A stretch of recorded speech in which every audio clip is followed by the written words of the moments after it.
In today's video, I'm going to teach you how to set up Microsoft Authenticator app, beginner tutorial. Before we start, here's what you'll need: your smartphone with internet access and the account you want to protect, like your Microsoft account at work or home.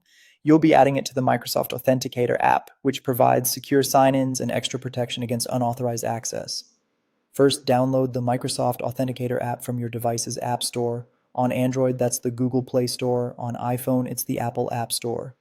Search for Microsoft Authenticator and make sure it's the official app from Microsoft.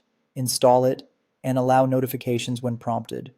Those notifications are what let you quickly approve sign-ins later. Open the app and on the main screen select Add Account. Depending on your device, this might be a plus icon or a clearly labeled button. This tells the app you're ready to connect a new service to it. Next, choose the account type you're setting up.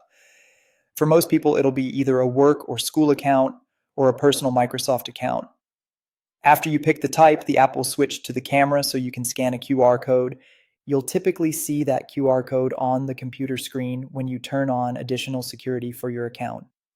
Point your phone at the QR code and hold steady. The app will recognize it automatically.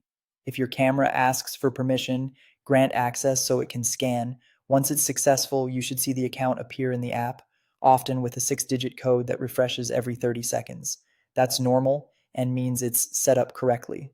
Here's how passwordless sign-in works with Authenticator.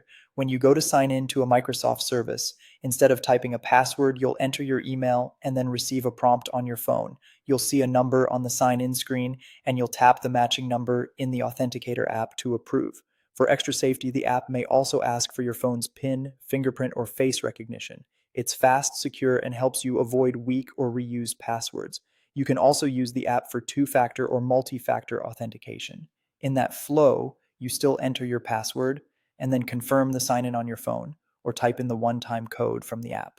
These codes change constantly, which makes it much harder for anyone else to break in. That's it. With the app installed, an account added, and your sign-ins approved through notifications or time-based codes, you're set up for stronger security with Microsoft Authenticator.